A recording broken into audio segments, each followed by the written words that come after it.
Capítulo 13. História da vida de João Calvino. Este reformador nasceu em Noyon, na Picardia, o 10 de julho de 1509. Foi instruído em gramática, aprendendo em Paris com Maturino Corderius, e estudou filosofia no Colégio de Montaigne com um professor espanhol.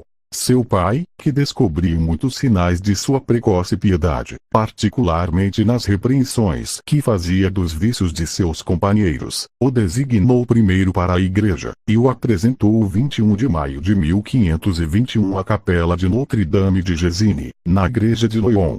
Em 1527 lhe foi assinado o reitorado de Marceville, que trocou em 1529 pelo de Pont-l'Évêque, perto de Noyon.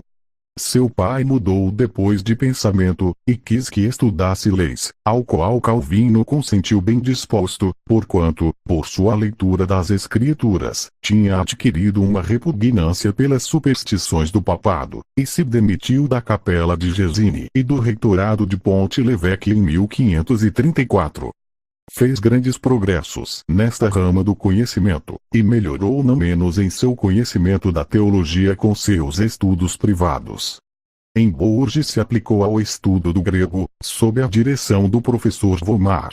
Reclamado de volta para Noyon pela morte de seu pai, permaneceu ali por um breve tempo, e depois passou a Paris, onde ainda tendo causado grande desagrado na Sorbona e no parlamento um discurso de Nicolas Cop, reitor da Universidade de Paris, para o qual Calvino preparou os materiais, se suscitou uma perseguição contra os protestantes e Calvino, que apenas pôde escapar de ser arrestado no colégio de Forteret, se viu obrigado a fugir a Chantogne, depois de ter tido a honra de ser apresentado à rainha de Navarra, quem suscitara esta primeira tormenta contra os protestantes. Calvino voltou a Paris em 1534. Neste ano os reformados sofreram maus tratos, o que o decidiu a abandonar França, depois de publicar um tratado contra os que acreditavam que as almas dos defuntos estão no estado de sonho. Se retirou a Basileia, onde estudou hebraico. Neste tempo publicou sua Instituição da Religião Cristã, obra que serviu para espalhar sua fama, embora ele mesmo desejasse viver na escuridão.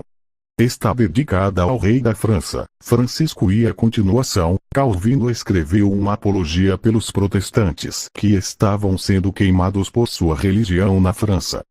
Depois da publicação desta obra, Calvino foi à Itália a visitar a duquesa de Ferrara, uma dama de grande piedade, pela que foi muito gentilmente recebido. Da Itália se dirigiu à França, e tendo arranjado seus assuntos privados, se propôs dirigir-se a Estrasburgo ou a Basileia, acompanhado por seu único irmão sobrevivente, Antônio Calvino. Porém, como os caminhos não eram seguros devido à guerra, exceto através dos territórios do Duque de Saboia, escolheu aquela estrada.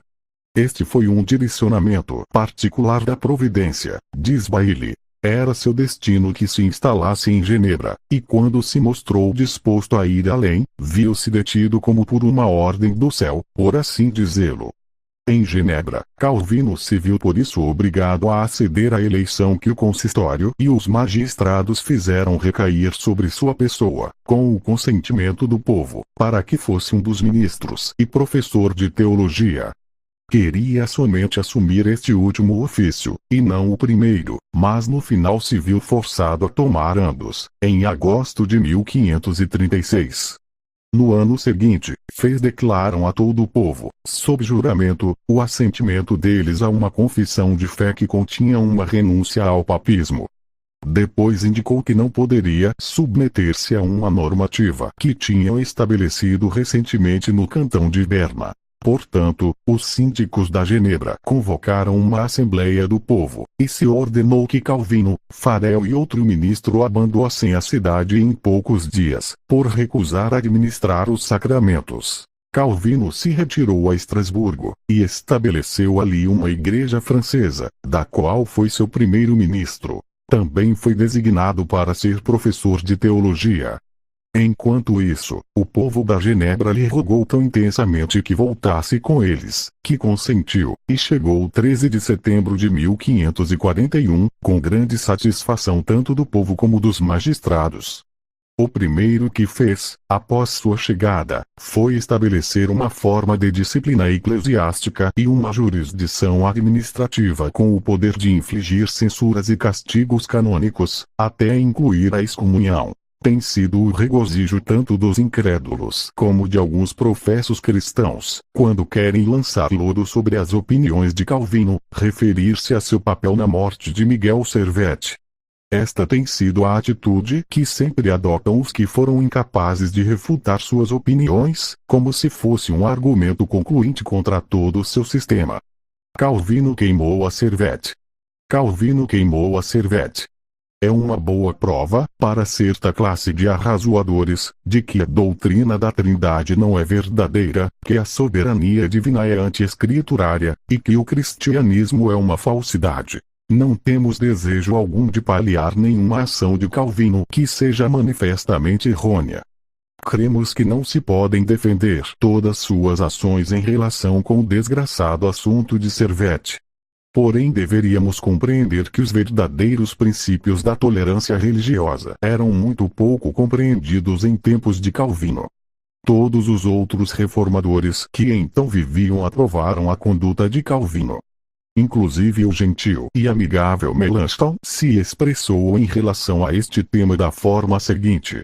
Diz ele, numa carta dirigida a Bullinger: tenho lido tua declaração acerca da blasfêmia de Servet, e elogio tua piedade e JZ. E estou convencido de que o Conselho de Genebra tem agido retamente ao dar morte a este homem obstinado, que nunca teria parado em suas blasfêmias. Estou atônito de que se encontre ninguém que desaprove tal ação. Farel diz de maneira expressa que Servet merecia a pena capital. Bucero não duvida em declarar que Servet merecia algo pior que a morte. A verdade é que, embora Calvino teve certa parte no arresto e encarceramento de Servet, não desejava em absoluto que fosse queimado. Quero, disse ele, que se diminua a severidade do castigo. Tentamos mitigar a severidade do castigo, porém em vão. Ao querer mitigar a severidade do castigo, diz Farel a Calvino, fazer o ofício de amigo para com teu mais acérrimo inimigo. Diz Turritini: os historiadores não afirmam em lugar algum, nem se desprende de nenhuma consideração, o fato de que Calvino instigasse os magistrados a queimarem Servet. Não, senão que o certo é também que ele, junto com o colégio de pastores, atacou esta classe de castigo. Frequentemente se disse que Calvino tinha tal influência sobre os magistrados de Genebra que teria podido lograr a liberação de Servet, se não tivesse desejado sua destruição. Porém isto é falso. Bem longe disso, Calvino mesmo foi uma vez desterrado da Genebra por estes mesmos magistrados, e a miúde se opôs em vão às suas arbitrárias medidas. Tão pouco desejoso estava Calvino em querer a morte de Servet que o advertiu do perigo, e o deixou estar várias semanas em Genebra, antes de ser arrestado. Mas sua linguagem, que era então considerada blasfema, foi a causa de seu encarceramento. Enquanto estava no cárcere, Calvino visitou e empregou todos os argumentos possíveis para que se desdissesse de suas horríveis blasfêmias, sem referência alguma às suas peculiares crenças.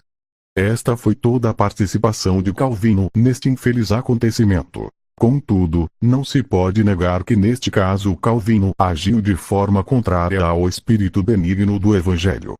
É melhor derramar uma lágrima pela inconsistência da natureza humana, e lamentar estas fraquezas que não se podem justificar.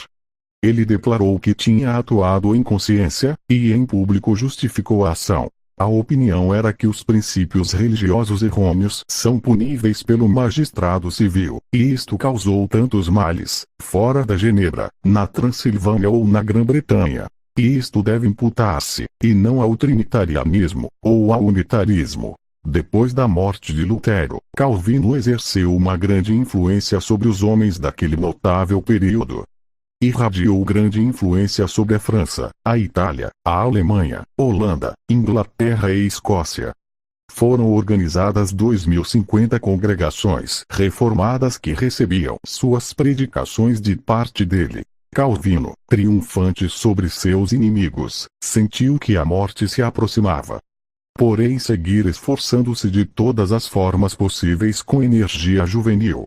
Quando se viu a ponto de ir ao repouso, redigiu seu testamento, dizendo: dou testemunho de que vivo e me proponho morrer nesta fé que Deus me deu por meio de seu evangelho, e que não dependo de nada mais para a salvação que a livre eleição que ele tem feito de mim. De todo o coração abraço sua misericórdia, por meio da qual todos meus pecados foram encobertos, por causa de Cristo, e por causa de sua morte e padecimentos.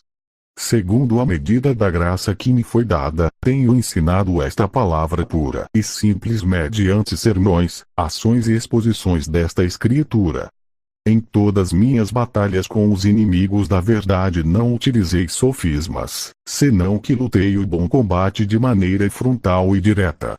O 27 de maio de 1564 foi o dia de sua liberação e de sua bendita viagem ao lar. Tinha então os 55 anos. Que um homem que tinha adquirido tal reputação e autoridade tivesse somente um salário de 100 corras e que recusasse aceitar mais, e que depois de viver 55 anos com a maior frugalidade, deixasse somente 300 coroas a seus herdeiros, incluindo o valor de sua biblioteca, que se vendeu a grande preço, é algo tão heróico que alguém deve ter perdido todos os sentimentos para não sentir admiração.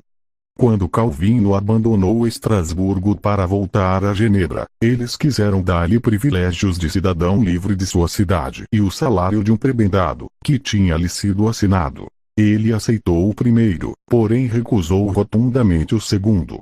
Levou a um de seus irmãos a Genebra consigo, mas jamais se esforçou para que se desse a ele qualquer posto honorífico, como qualquer que possuísse sua posição teria feito.